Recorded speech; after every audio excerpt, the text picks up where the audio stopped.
بسم اللہ الرحمن الرحیم۔ السلام علیکم۔ کہانی ہب آفیشیل میں خوش آمدید۔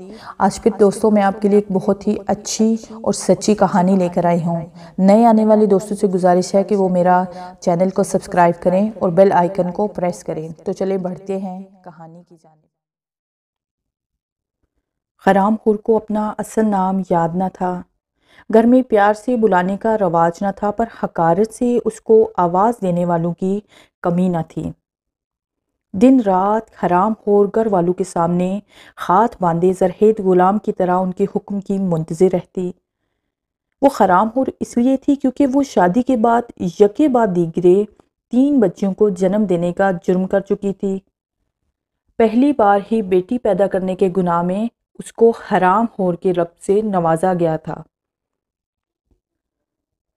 گھر کا ہر فرد بس اتنا جانتا تھا کہ یہ کھا کھا کے حرام کرتی ہے، اس سے تو ایک بیٹا بھی جنا نہیں جاتا۔ حرام خور کی 13 برس کی عمر میں شادی کر دی گئی تھی۔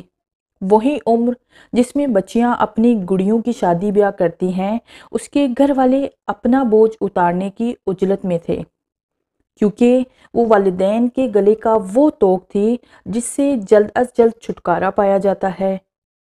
شادی کے موقع پر لڑکیاں نت نئی چیزوں کی فرمائشی کرتی ہیں، اور یہ کچھ نئے کھلونوں کی آرزو دل میں رکھے بیٹھی تھی۔ پھر وہ وقت آیا جب گڑیا سے کھیلنے کی عمر میں وہ اپنی گود میں اپنی ہی اولاد کو سنبھالنے کی کوشش کرتی تھی۔ محسن اور حرام خور کی شادی کو 7 برس بیت چکے تھے۔ ان 7 برسوں نے اسے زندگی کے بہت سے مشکل سبق پڑھا ڈالے تھے۔ ان دنوں وہ پھر سے اپنے پیٹ میں ایک معصوم کو لیے دن بھر سسرال والوں کی گالیاں کھاتی پھرتی۔ بیٹیاں پیدا کرنے کی سزا کے طور پر اکثر محسن اس کے بال نوچتے ہوئے طلاق کی دھمکی دیتا۔ حرام خور کے سسرال کو دن رات یہ غم تھا کہ ان کے بعد ان کے خاندان کا نام کیسے چلے گا، ان کا نام لیوا کون ہوگا۔ اس بار بھی ہر دفعہ کی طرح بیٹی کی خواہش کو پورا کرنے کے لیے کئی جتن کیے جا رہے تھے۔ ہر روز کسی نہ کسی پیر کے آگے حرام خور کی پیشی ہوتی۔ نہ جانے کتنے پیر اس کے جسم کو چھونے کی کوشش کرتے۔ سخت تناؤ میں آنے کے بعد جب وہ کسی کے آگے جانے سے انکار کرنے کی جرات کرتی تو پھر اس حرام خور کی تھپڑوں اور جوتوں سے عزت افزائی کی جاتی۔ اس کے باوجود بھی وہ اگر منہ کھولنے کی کوشش کرتی تو محسن اس کے جبڑوں کو زور سے دبوچ ڈالتا۔ اس کو یہ بتانے کا موقع ہی نصیب نہ ہوتا کہ اس کو کس کس عذاب سے گزرنا پڑتا ہے۔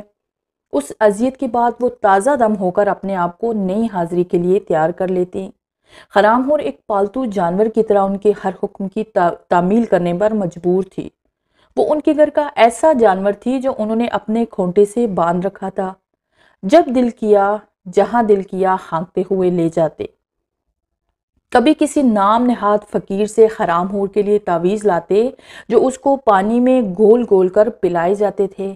نہ جانے کیا کیا دم کر کے اس کو کھانے پر مجبور کیا جاتا۔ درگاہوں پر حاضری دی جاتی، منتیں ماننی جاتی، چڑھاوے چڑھائے جاتے۔ اس بار بھی 9 ماہ تک یہ سلسلہ چلتا رہا۔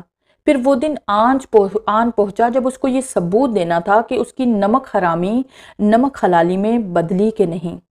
زچگی کے اس مرحلے میں بھی جب زندگی اور موت میں زیادہ فاصلہ دکھائی نہیں دیتا، وہ گڑ گڑا کے اپنے رب سے دعائیں کر رہی تھی کہ یا اللہ بیٹا دے دے، یا پھر مجھے اپنے پاس بلا لے۔ شاید قبولیت کا کوئی لمحہ تھا یا خدا اس دن زیادہ رحیم تھا۔ کہاں کوئی دعا قبول نہ ہوتی تھی، اور اس دن دونوں مان لی گئی۔ ادھر بیٹے کے رونے کی پہلی آواز دنیا نے سنی، ادھر اس کی سانسیں کمزور پڑنا شروع ہوئی۔ ایک جان نے جنم لیا اور دوسری نے رخصتی کی تیاری باندھ لی۔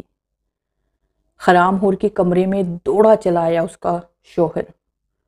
اس کے شوہر نے کمرے میں داخل ہوتے ہی اپنی بیوی کو اس کے کھوئے ہوئے نام سے پکارا، پر آخری سانسیں لیتی اپنے نام پر اس نے آنکھیں اٹھا کر بھی نہ دیکھا۔